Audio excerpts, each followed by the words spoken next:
అంటే అంతకుముందు నేపథ్యం 30 రోజులు, ఇది 4 రోజులు. ఇంత పెద్ద కాలం చేసుకునే పండగని పెద్ద పండగ అంటారా? అంతేకాదండి, ఇది పెద్ద ఎత్తున చేసుకుంటారు. ఎందుకంటే పంటలు ఇంటికి వస్తాయి. మనది వ్యవసాయక దేశం అనే సంగతి ఎప్పుడూ చెప్పుకుంటూ ఉంటాం. ఈ కాలంలో రైతు ఎంత ఉదారంగా ఉంటాడో చెప్పలేం.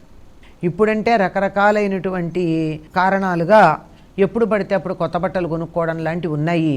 కానీ పూర్వకాలంలో సంక్రాంతికి మాత్రమే, ఎందుకంటే ధాన్యం వచ్చి ఉంటుంది, చేతిలో డబ్బులు బాగా ఆడుతున్నాయి, కొత్త బట్టలు కొనుక్కోవడం, ఇంకా కావాలంటే ఇంకొక జత కూడా సంవత్సరానికి సరిపడా అప్పుడే.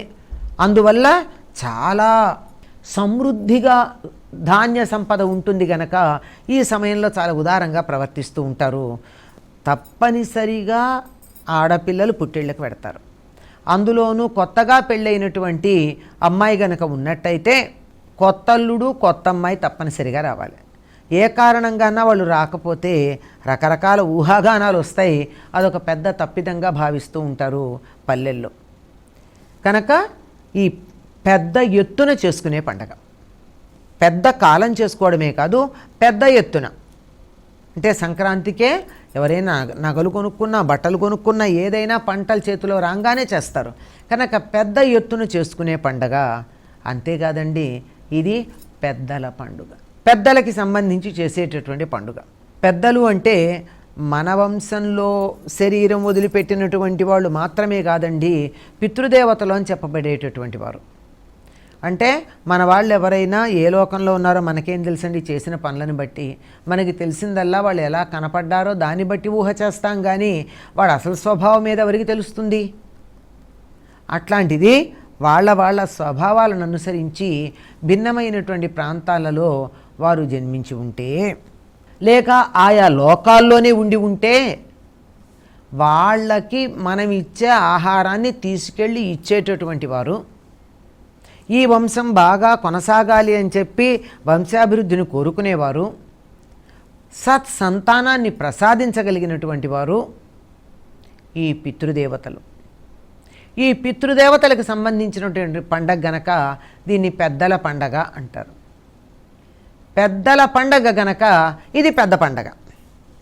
ఎన్ని అర్థాలు సరిపోయాయండి? ఎక్కువ కాలం చేసుకునేది, ఎక్కువ ధనం చేతిలో ఉంటుంది గనక చాలా చక్కగా వినియోగించుకుని ఆనందించుకునేటటువంటిది, పెద్దలకి చక్కగా అర్ఘ్యాలు తర్పణాలు ఇచ్చేటటువంటి సందర్భం.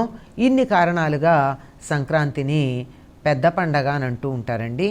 మనకి ఏదైనా సరే ఒకళ్ళు సహాయం చేశారు అంటే వాళ్ళ పట్ల ఆఖరి ఊపిరి వరకు కృతజ్ఞతాభావం కలిగినటువంటి వాడు మాత్రమే మానవుడు అనిపించుకుంటాడు. పాలు తాగి రొమ్ముగుద్ది వెళ్ళిపోయేవాళ్ళు మానవులు కారండి. కనుక మనకింతటి ఆహారాన్ని సుష్టుగా తినడానికి కావలసినంత దాన్ని మనకి వచ్చేటట్టుగా చేసినటువంటిది వ్యవసాయం. ఆ వ్యవసాయం చేస్తే కదండి పంట వచ్చి మనకి నోట్లో 4 వేళ్ళు వెళ్ళడం జరుగుతుంది. కనుక అటువంటి వ్యవసాయంలో సహాయపడ్డటువంటి వాళ్ళందరినీ కూడా గౌరవించి సన్మానించేటటువంటి రోజు మర్నాడు, సంక్రాంతి మర్నాడు ఉంటుంది. దాన్నే కనుము అని చెప్తారు. అంటే ఏదైనా ఒక పని చేస్తే నేను చేస్తున్నాను అన్న యజమానితో పాటుగా అనుసరించి చేసేటటువంటి పరివారం ఉంటుంది. పరివారంతో పాటుగా పనిముట్లు కూడా ఉంటాయి. ఈ పరివారాన్నంతా గౌరవించడంతో పాటు ఈ పనిముట్లని కూడా గౌరవించే పద్ధతి ఉంది. అందుకని ఎడ్లబళ్ళని, అంటే అప్పుడు అవేనండి వ్యవసాయ పనిముట్లు. ఆ తర్వాత నాగలి, వీటన్నిటినీ కూడా కడిగి పసుపు కుంకుమలు పెట్టి అర్చిస్తూ ఉంటారు. దీన్ని పశువుల పండగ అంటారు. ఇది అన్ని ప్రాంతాల్లోనూ ఉందండి. అయితే ఎప్పుడు చేస్తారన్నది, తెలంగాణ ప్రాంతం అంతా సదర్ అన్న పేరుతో దీపావళి మర్నాడు చేస్తారు. అంటే ఇక్కడ ఎక్కువగా దీపావళి చేసుకుంటారు కనుక తీర ప్రాంత వాసులందరూ పెద్ద పండుగగా భావించుకునేటటువంటిది సంక్రాంతి గనక సంక్రాంతి సమయంలో చేస్తారు పశువుల పండుగని.